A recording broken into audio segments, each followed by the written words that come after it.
Welcome everybody to the Eybna Outbreak for the Dispensary Live. Today we've got a very special guest. We have the Vice President of Sales, Julius Bush. And we've got Jason, our Regional Manager from Pennsylvania, and Miss Nikki, Her Highness, right here. Julius, you want to start out? Tell us a little bit about yourself. Sure. So I'm not the vice president of sales, unfortunately. I don't want to take any breath away from my boss, Avihai, who is the vice president of all global sales. But my name is Julius Bush. I actually help run all of the U.S. sales for Eybna.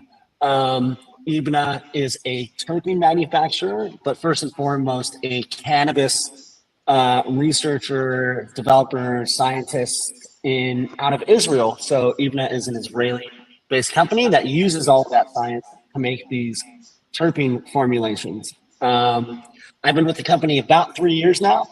Before then, I helped start and get to maximum capacity a flower company in California, which was amazing as far as startups and learning cannabis and the cannabis industry. So I was right there on the ground floor as far as legalization, full recreational in California, and selling directly to dispensaries and starting to understand, how all of that works, and then really understanding the value of terpenes in flower, and then understanding, the other many applications of terpenes in many other form factors. Before entering the cannabis industry in 2018, I was at Tesla for about 6 years. And I ended at Tesla essentially as a district manager on the energy side of things. Okay. Yeah, even where you're at with Eybna, I think is fantastic. So will you tell us about Eybna, and really, do you feel you have any competition in your market? Sure. Well, I guess I'll start with the latter question. Do we have competition? Of course. There's people that make terpenes. There's flavor houses. There's flavor houses, and we don't consider ourselves a flavor house, although we're good at that. But yeah, there's competition out there, and there's some good ones out there too. I think our big differentiator is bringing like a lot of real science, a lot of real discovery on what the compounds inside of the cannabis plant are doing. And that's the foundation of Eybna in general. Our co-founder was essentially data science and military intelligence in Israel. And, because of, Maladay and other things, just really wanted to like understand the power of the cannabis plant, and not just at its surface, but ultimately understanding that like there's molecules and compounds inside of that plant that are doing a lot. And we were lucky enough to start this project at Eybna with Dr. Musholem, and ran our first ethnobotanical study with Dr. Musholem. And if you're not familiar, Dr. Musholem is essentially considered the godfather of cannabis and cannabis science. And I believe he was the first one to actually name THC and put a name to THC, put a name to CBD and some of the cannabinoids. There was already some cannabinoid research going on and understanding that it's THC that's getting us high. But what's actually like driving these effects? Of course, some of the other cannabinoids are, but the more and more we looked at it, we started asking the question, are terpenes just smell and taste, or are they actually doing something? And that's when we really started digging deep. And that's when we decided I believe we are actually the first terpene manufacturer in the United States. And obviously it's been slow growth because we've been focused on the science aspect of things, but we're here now. But I got it, and that's why I brought up right away, like if you have competition, because we've done a lot of research, and obviously we're not a huge company, but we are starting to get into that spectrum of where we're considered national because we cross multiple states. But when we talk about a company like yours, if you have competition, I don't know of anybody else who has medical research that can actually say, this is the actual receptors that these terpenes will go to with or without THC. You guys are the only ones who claim that. So do you have competition? Well, I try to be as humble as possible when it comes to competition, but when you frame it that way, I don't think we do. I think we're the only ones that have a terpene formulation that's actually gone through preclinical trials that have been since peer reviewed, and that particular formulation is called NTBRL. We found obviously everybody was trying to do their part during the beginning of the pandemic, and we were already aware because of our research and our very large cannabis phytochemical database of which terpenes were anti-inflammatory and which terpenes could be antiviral as well. So we put those to test, and the results were phenomenal. I'd be happy to share those white papers and those studies that we did. And I believe that they're all available on our website as well. So that's exciting. So to answer your question, you're right. I don't think we do have that competition. Yeah, like everybody knows when I'm in any of our stores, I call it the Lamborghini of terpenes. But Jason come from the medical field. It's actually been really crazy because Corey, our sales rep, fantastic guy, by the way, he's been handling us very well. So if you control his pay, he'll probably say, hey, I deserve a raise. But that's having to do with us in general. Exactly. Yeah. But, so Nikki, I'll give him a raise right after this. Nikki and I were having a conversation with Corey. Actually, one of our other guys was involved as well, but I presented something to Jason. And Jason's background from the medical, that's why I wanted him on this, so he can come at you on some of these questions. But your receptor line, we're thinking about doing something totally crazy and off the wall. We sort of made a small announcement on our morning show. But Corey, and I believe you said this to me, and I can't say quote, but you said everybody has it wrong in the idea that you're adding terpenes to THC, when in fact you're adding THC to terpenes. Could you explain that? And Jason, come from the medical side, how would you banter back on that? Sure. So, the more and more we do the research, I've kind of come up with an analogy that hopefully makes sense. And it seems to be that THC is essentially the fire on the rocket ship, the fuel that kind of makes the rocket ship take off, right?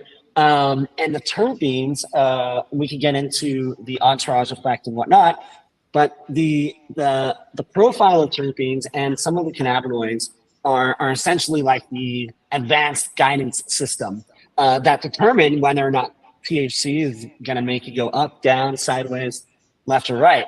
And there's some anecdotal evidence with this when we look at pharmaceutical synthetic THC Marinol, where Marinol was like a huge failure because there was no other kind of compounds to kind of guide that synthetic THC.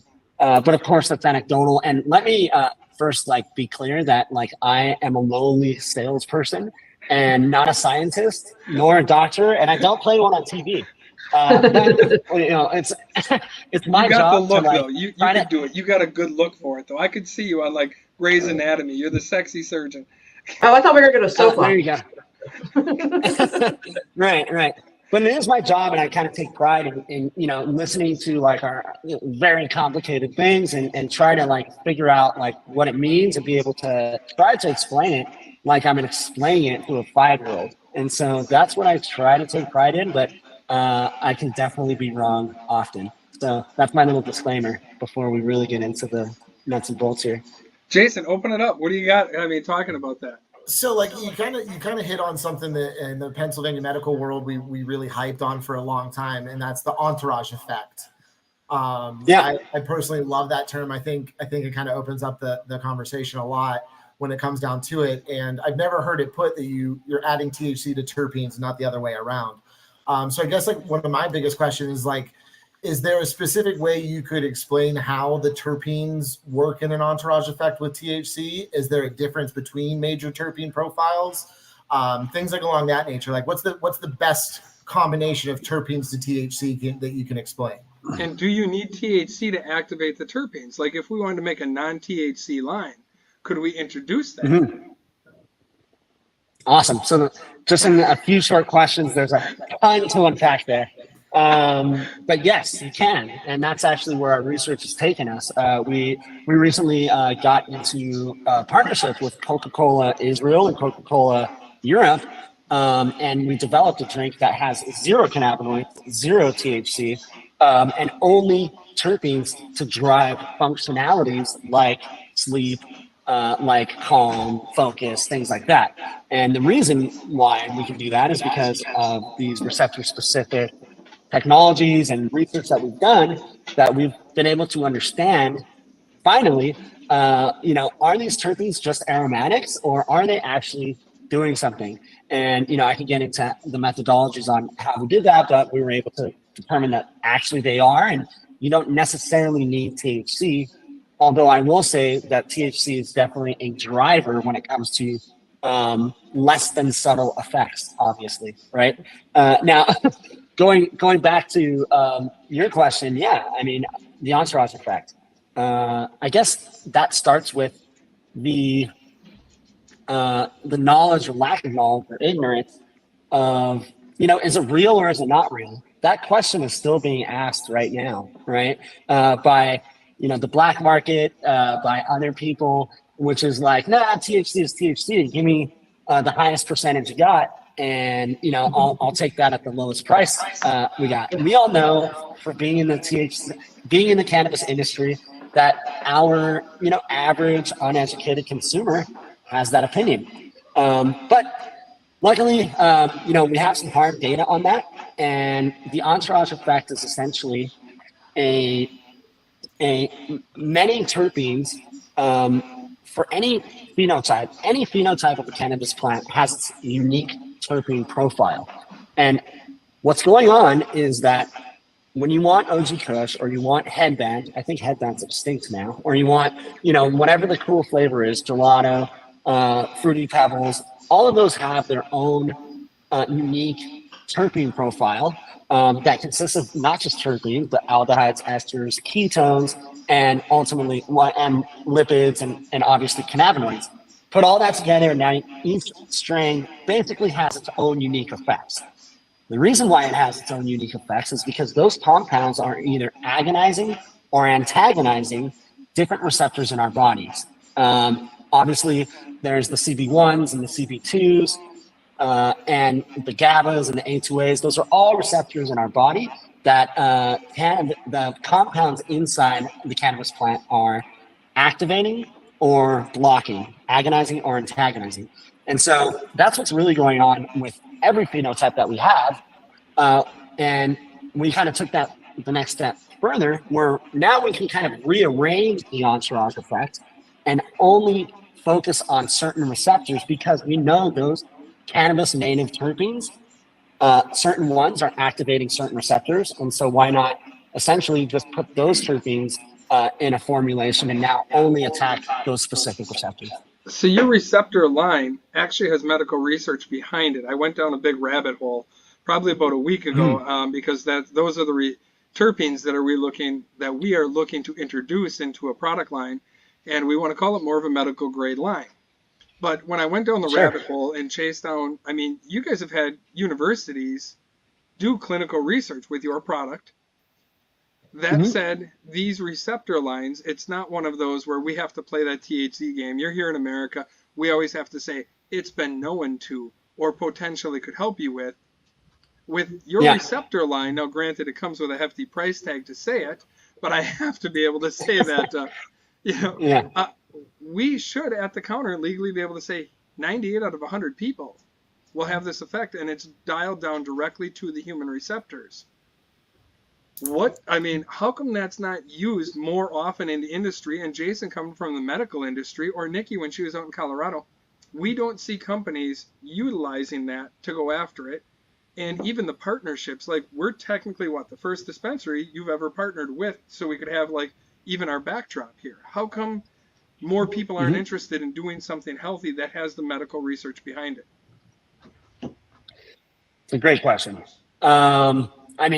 I hate to throw shade, but the FDA has its motivations, and even though we do have another fun disclaimer, even though we do have the data, and the data is publicly available, and there's a ton of other data that you can find that's publicly available about the efficacy of terpenes and exactly what they do. in America, you're still going to have to claim, that it supports, immune health or things like that. And, it takes a ton. We know that, unless if there's some sort of Operation Warp Speed situation, it takes a lot to get to the point of really kind of putting a stamp on this stuff. Now, the good news for your customers and all of our customers is that this is all natural. It's all generally recognized as safe, and it's totally on board. And so what your customers get to do is anecdotally find out whether or not it's working for them or not. As kind of a little story, NTVRL is a powerful formulation, but nobody wanted to touch it during COVID because of all these claims, and actually nobody wanted to even get in the way of the suppression of therapeutics, right? Which is exactly what was going on. And I don't want this to become political or anything, but therapeutics are very important, and this is one form of therapeutic, and all therapeutics were just suppressed at the time. So there's motivations at play here, and all we can do is kind of provide the data that we have and allow your customers to see if it works. And if it works, hopefully it helps their lives. Well, Julius, you're going to like this because we're not worried about the politics behind it. We've all discussed it, and we want to push this forward. And we know we're probably going to get some feedback, but we're welcoming that feedback. And via positive or negative, we're happy to be doing it with you. Like, let's say that, because you have the medical research behind it. We're not going into this blind. Mm-hmm. And I think we'd be ignorant ourselves, because we take pride in offering the most quality product. I mean, from our distillate being double passed to our edibles being made in a food grade facility, we want everything to be superior. Even that, your Eybna line of what we are making in carts, we're moving into the AVD ceramic carts with a natural hemp tip. So that way it's a full flavor. Does it cost a little bit more? Yes. Does our Eybna line cost a little bit more than our other line that we utilize? Absolutely. Mm-hmm. Well, because we're using something. But when we move in this direction, let's talk about value. Actually, Jason, I got to ask you though, we had just conversation about terpenes used in the medical industry. You said, yes, they have to be botanical. Right. But they could be from any company that's claiming to make botanical terpenes then. Absolutely. And one of the big problems that the Pennsylvania medical industry had was they had a huge recall on all of their vape activated batteries, or cartridges, disposables, pods, anything like that, because it was found that there were several major players in this field that were utilizing food grade terpenes, and there was zero research on what effect a food grade terpene had when you inhaled it into your lungs. So there are certain companies that are still pushing for the entourage effects, and terp profile means everything. It's not just all about the THC, which I'm personally a firm believer in that thought process. But I think the main thing that comes back to it is what constitutes a safe and healthy terpene versus something that shouldn't be smoked and might not be as high quality, and where is that difference at? That's a good question. I mean, all of this stems from, wanting to keep the public safe, and really the heart of it was essentially bad actors years ago, and a lot of people in this cannabis industry have heard of and know about VapeGate. Now, VapeGate, there's a lot of research going on with that, and the initial finger pointing came from the input of terpenes. Now, after more research, it came to light that vitamin E acetate was one of the culprits. But to be clear, vitamin E acetate was being used as essentially a cutting agent. So in a perfect world, you've got a 95% THC. I'm sorry, you have as pure of a THC distillate that you have, or whatever THC product, and 95% of your 1 gram part is that. And then the other 5% is essentially your terpene profile, let's say. Well, because of viscosity reasons, because of trying to make more money reasons, whatever the case may be, people are using these cutting agents, and some of them landed on vitamin E acetate. Others actually landed on a terpene that's called phytol. Phytol is actually very safe and has a lot of therapeutic benefits that are well researched. But at a 5% or less kind of concentration in that whatever particular product, they were using phytol as like essentially the entire cutting agent, bringing that way up into like the 25, 30, 50% range. And that's when these products can become unsafe. That being said, a lot of these other questions are about purity. And even though all of our terpenes are only and always all natural, we do purify them to at least 98% purity. And just to hit on that topic, it's impossible for an all-natural product to be 100% pure. That's only for the synthetics, and the synthetics is another question altogether. So yeah, and I'd be happy to tell you what those other 2% impurities are, which we've tested a lot as well. Nick you'll bust. We've taken a hard stance against synthetics. Like even the whole THCO phase, we were like, you're like 3 phases away from making meth. Like no shit. Like you should not be ingesting stuff like that. And it's crazy that people, like, their whole business model was like, oh yeah, check out our acetates that we can sell to people. It gets them high. Well, no shit. Like, yeah, it's also destroying them. Well, that and all the made up THCs like THC, JD, and whatever else we just came up with every other day here. So yeah. I love the research. I think people should be able to play, especially the natural chemists and biologists and all of that. I think they should play with these things and see where it takes them. But putting it straight out to the market might be irresponsible. Yeah. And then I do have one kind of question that you brought up there.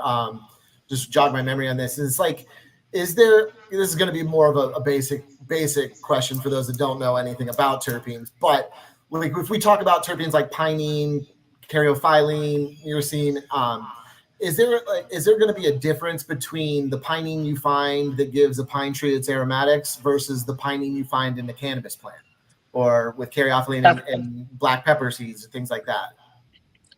Sure, no, that's a really good question, and that gets asked all the time, not just with layman's, but with clients of mine who run large MSOs that kind of still think that there is really like the bottom line of your question is, what's the difference at the molecular level? At the molecular level, cannabis-derived terpene compounds are still that terpene, right? And then at the molecular level, that botanically derived terpene at the molecular level is still that structure itself. Okay. So that's something important to kind of think about. Now, why do people want cannabis derived over botanically derived? The short answer, the easiest answer is marketing. It just sounds better. Now, look, we're an Israeli company, and if we had to do cannabis derived and there was truly a difference, we wouldn't be able to ship anywhere, and we'd have to keep it essentially in Israel. Same with California. All cannabis derived products have to stay within the metric system.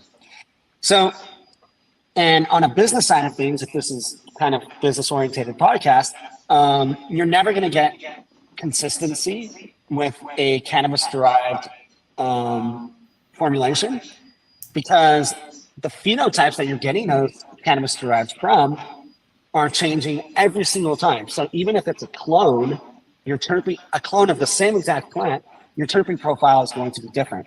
Now, if we could reverse engineer exactly what's in that terpene profile, exactly that particular plant that we love the most, a flagship strain or something like that, and we can replicate that, then now you have these all natural botanical terpenes that are exactly the same as the terpene profile from this particular plant, and now you can have that consistency over and over and over again to scale and to deliver the same exact product that your customers want.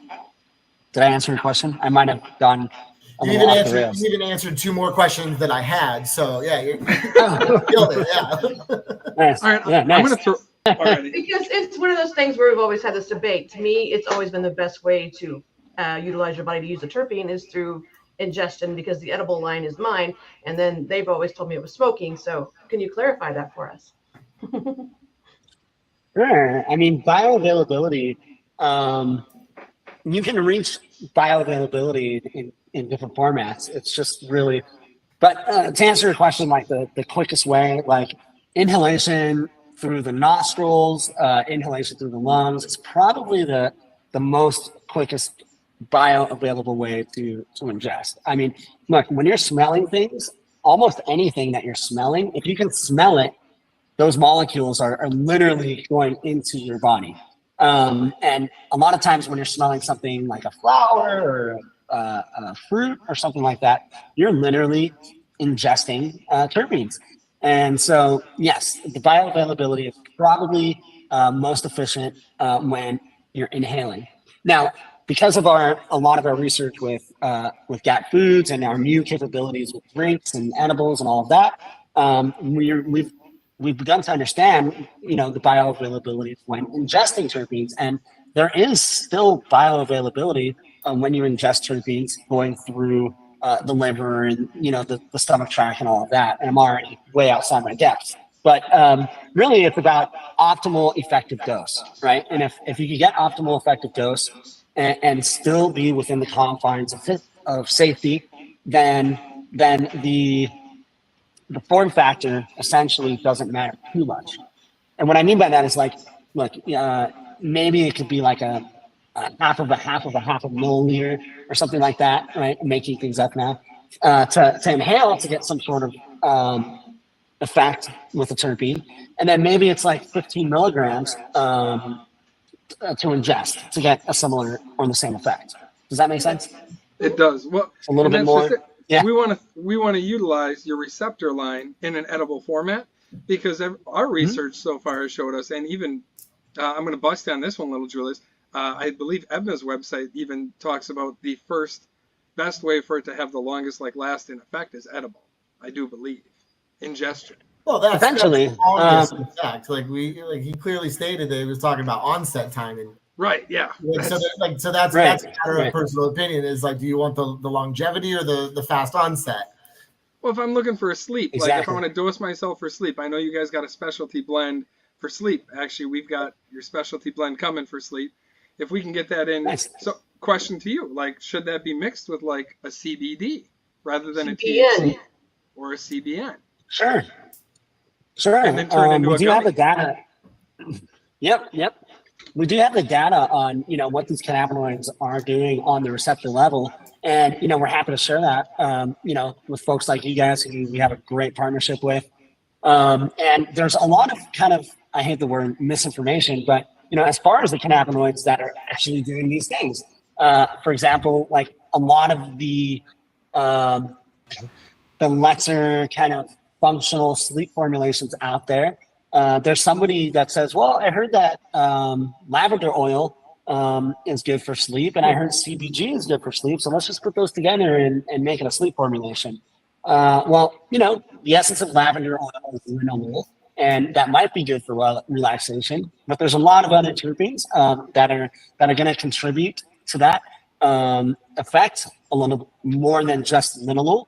And then I'm not even sure if CBG is really the right minor cannabinoid to attack that. So I'd be happy to share with you our findings. As far as the cannabinoids, unfortunately, we can't sell cannabinoids, being that we're Israeli, but there is some really interesting stuff in regards to that. And actually, the receptors we want to hit for sleep from our research is essentially the GABA 132 receptor. Maybe somebody's writing this down and can do their own research. The A2A receptor and the CB1 receptor. And that's because, obviously everyone knows the CB1 receptor because THC is activated by the CB1 receptor. And I regularly take THC for sleep because it's known to be THC itself. The A2A receptors regulate motor activity in the sleep-wake cycles. And I believe GABA 132 activation mediates sleep as well. So if you were to take all three of those receptor-specific formulations that we call by the same name of the receptor and blend those together, now we know that we're activating all three of those receptors. Can I say you're genius? And then, you're genius, by the way, because Corey and you guys working together, we have some of that on its way to us right now to play with.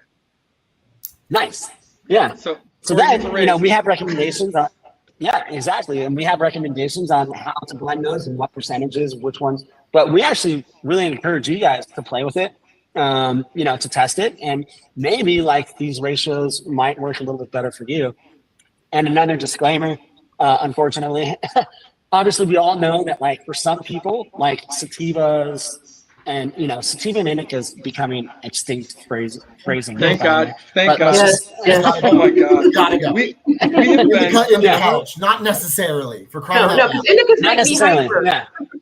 so you go back Exactly. to the So you went back to your molecular structure. People often ask, well, what's the difference between hemp-derived delta 9 and marijuana delta 9?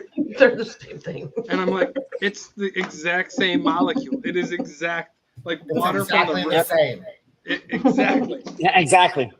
Yeah, at the structural level, and it's at its essence, it's exactly the same. You're absolutely right. Now, I will point out, because I'm sure there's going to be somebody listening that, there's always the contrarians out there.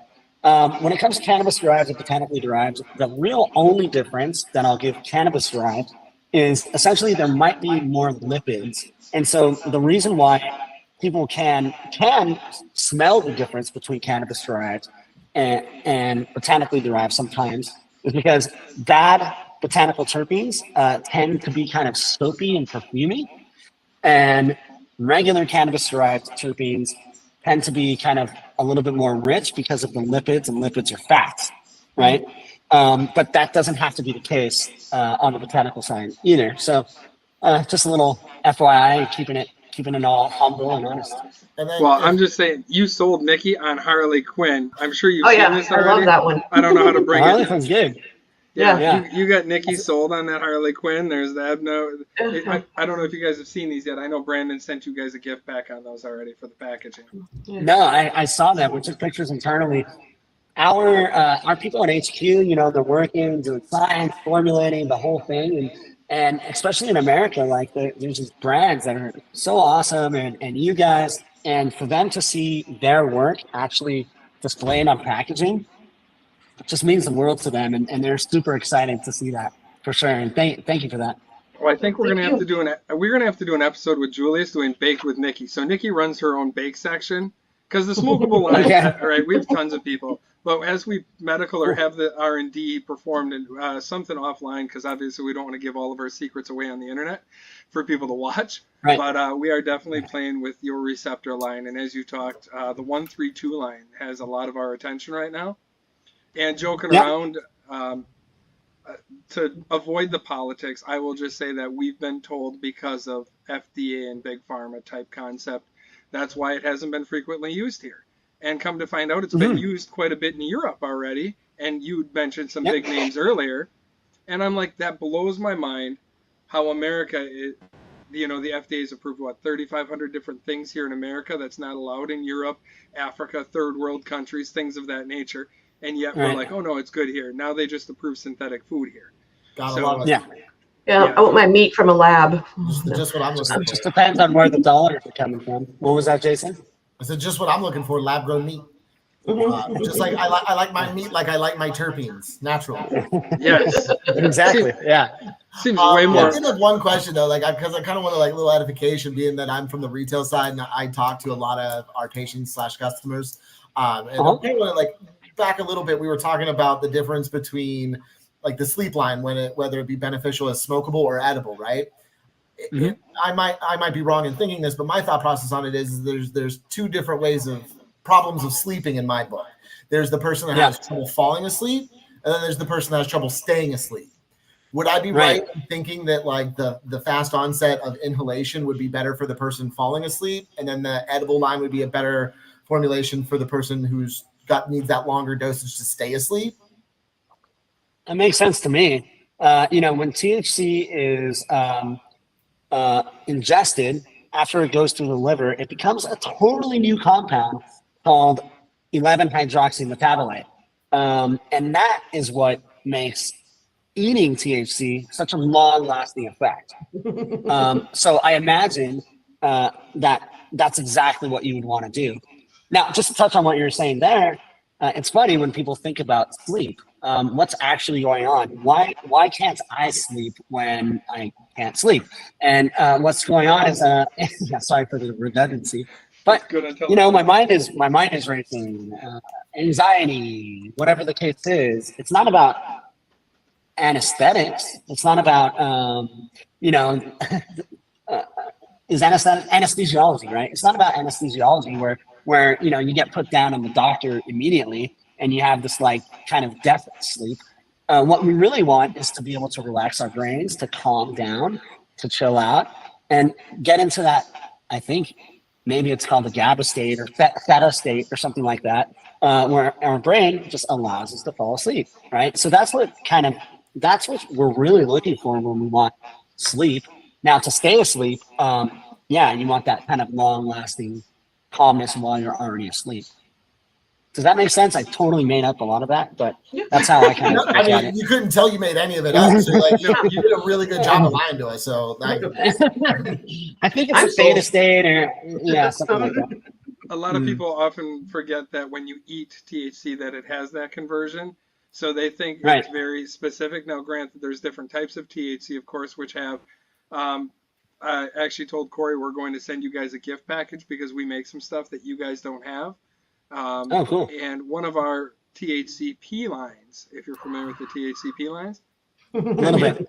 had me high for like 18 hours. It was ridiculous. No, it was more like 24, and that was just a third of a gummy.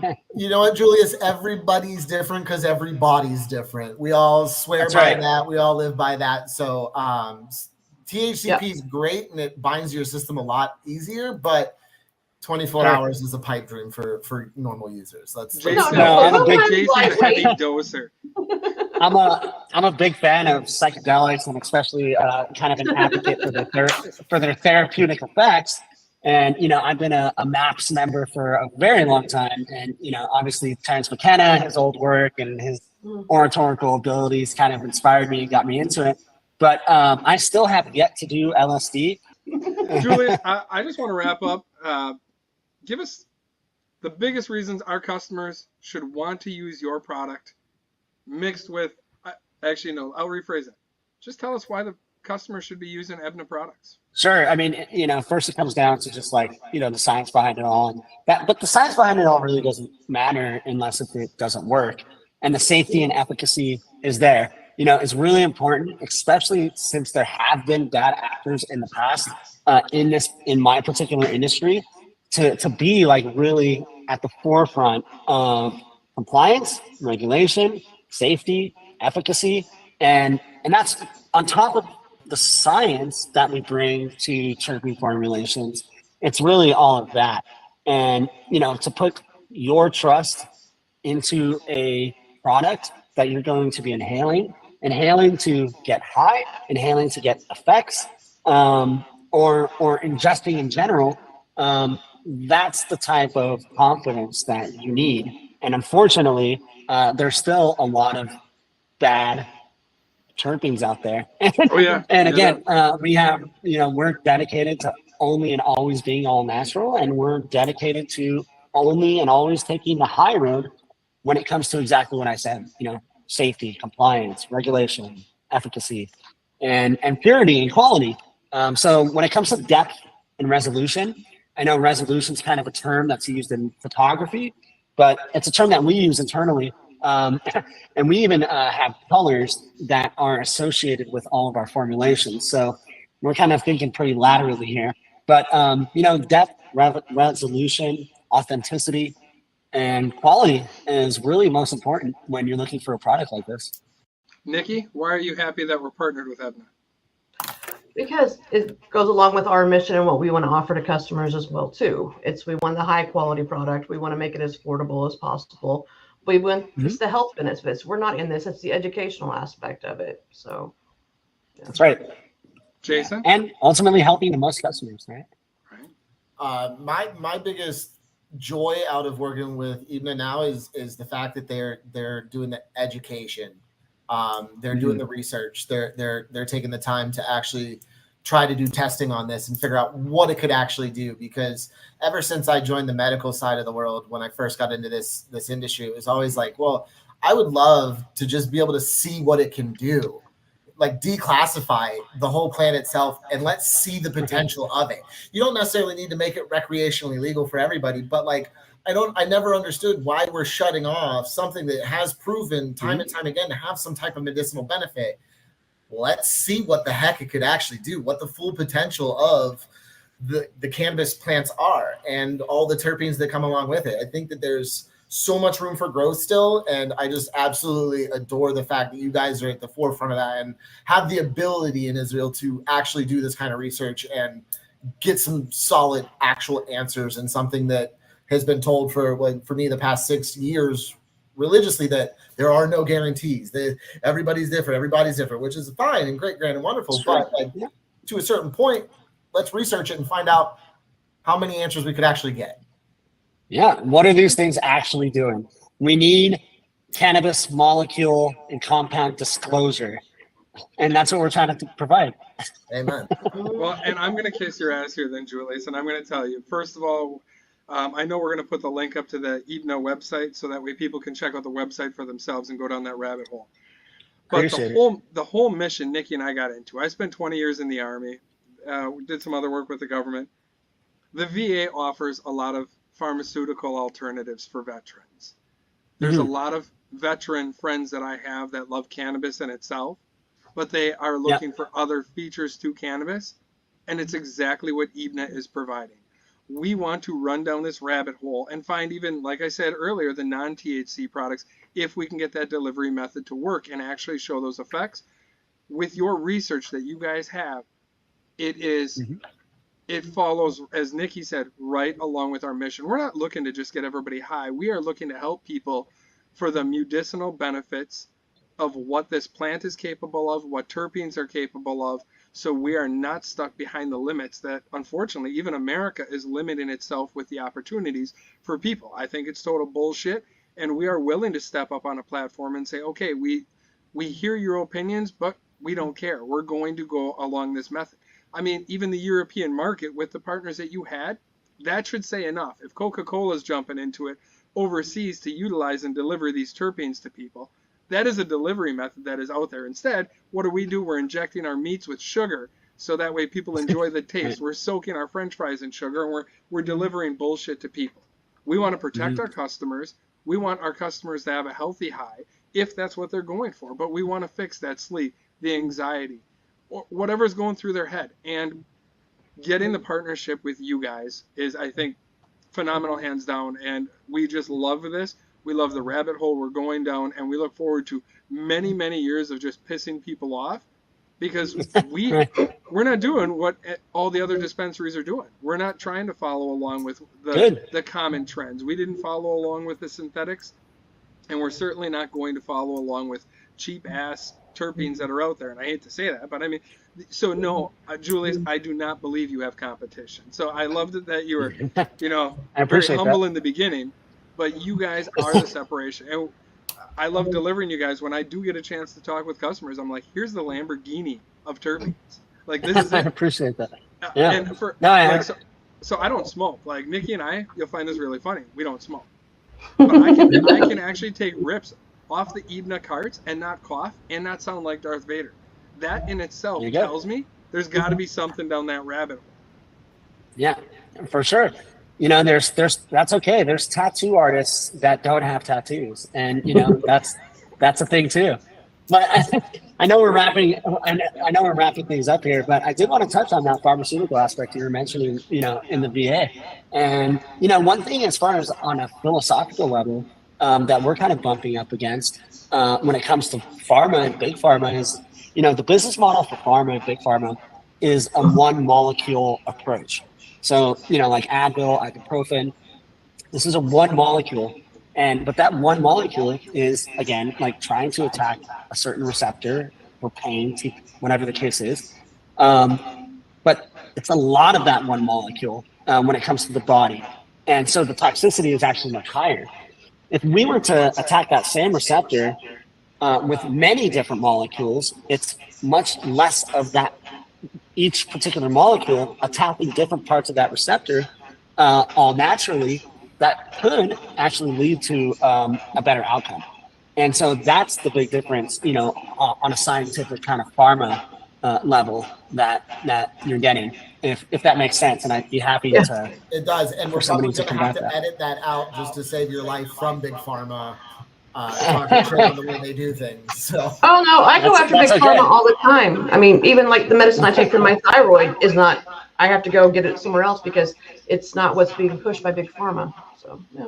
Yeah, I guess since we're editing things out, you might be able to say something like, the opinions are of Julius and Julius only, and not necessarily of Eybna, although he works for Eybna. Something like that. We just don't want you to get decapitated because big pharma, coincidentally, Yeah. look at what's happening with RFK. Let's talk a little politics. Look what's going on there. He's taking some big shots, and he's got documentation to prove it. And a lot of people are like, well, he's going to accidentally commit suicide. It's pretty. Well, his uncle and his dad, it wasn't even accidental suicide, right? But yeah,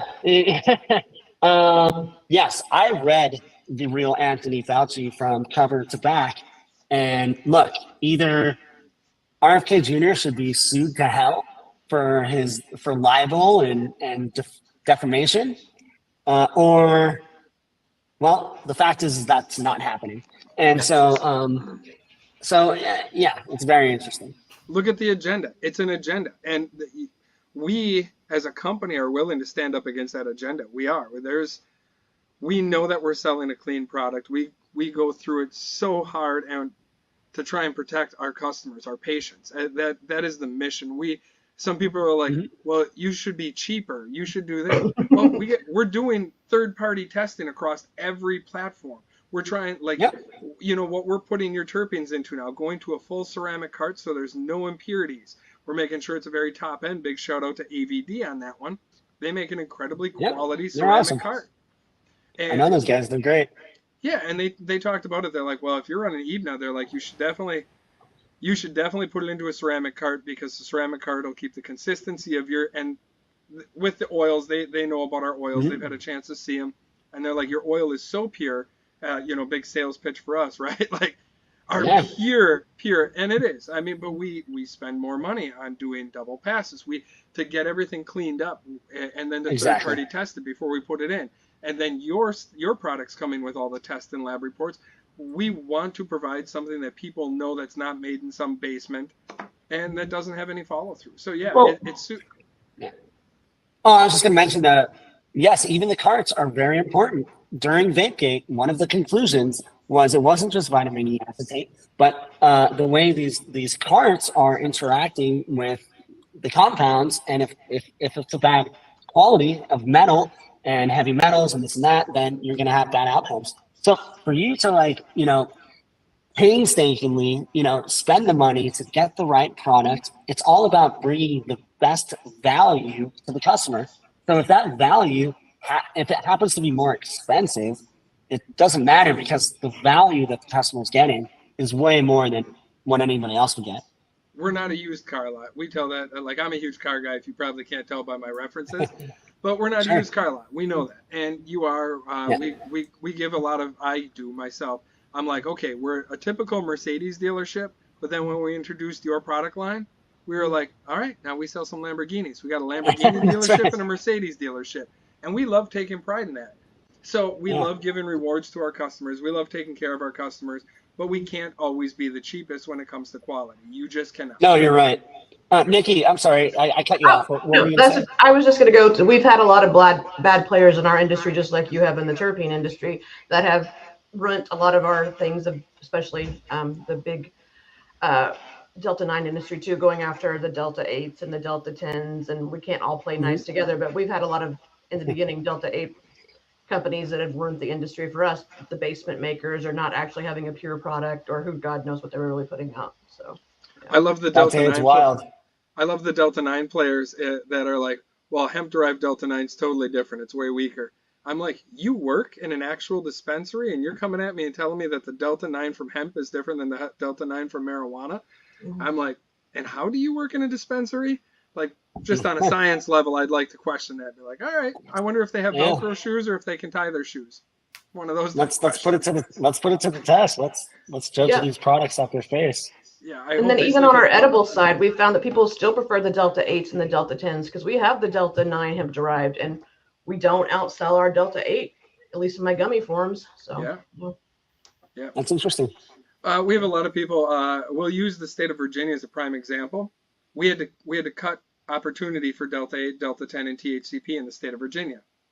It was very unfortunate, but they passed a law because they basically said even if you do the normal extraction process for 8 or 10, it's still considered synthetic, right? So we proved our process, and they were still like, nah, unfortunately, it's still synthetic just by rules. And we were like, all right, we're not going to win this battle. So we let that go. But we have many customers from Virginia that order online, and even with Delta 9 available, they didn't want the Delta 9. They were like, hey, we still want our 8, we want our 10, because like our Delta 10 is a lot more focusing. It keeps you awake. You don't get as mentally head high. Our Delta 8, you still feel very relaxed, but you remember what you did in the morning. If I eat a 20 milligram Delta 8, I enjoy the relaxation, but I could still have a conversation with you. If I eat a Delta 9 20 milligram, I'm pounding a whole bag of Cheetos. But again, it's different. Jason eats a 20 milligram. He's like, I didn't even take anything. He could take both 20 milligrams and be like, huh, maybe I'm a little more relaxed. You big edible guru over there. Maybe. Big furry cow. Like this seems to be a really good level. 50 milligrams seems to be like a really nice level for like starting a relaxation. 100 to put me out. Yeah. Well, Julius, and there's savages and psychopaths out there that are rocking 250 and having a very active, productive day. So, not me. I am not productive over 100 milligrams. I am not productive. I'm hearing the helicopters outside over 100. We have a lot of staff. I'm when it comes to edibles, I'm a 5-10 milligram person. If I'm doing day-to-day stuff. But I like to get to the 25, 50s if it's time to go deep. And I like to go deep. Well, Julius, thank you very, very much. Nikki, Jason. Thank you guys. Again, thank you for everything, the opportunities in working with you. Our partnership is fantastic. And I look forward to what the future is going to bring for our customers and what the future is going to bring for our two companies as we develop and try and make great changes for everybody in America and taking that shot at Big Pharma. You guys. I love that. Thank you guys so much. Thank you for the opportunity to be on here. I'm really looking forward to just, growing and developing this relationship. I've loved talking and working with you guys and, also developing a friendship. And I look forward to meeting hopefully before MJ Biz, but if not, we'll party in MJ Biz together for sure.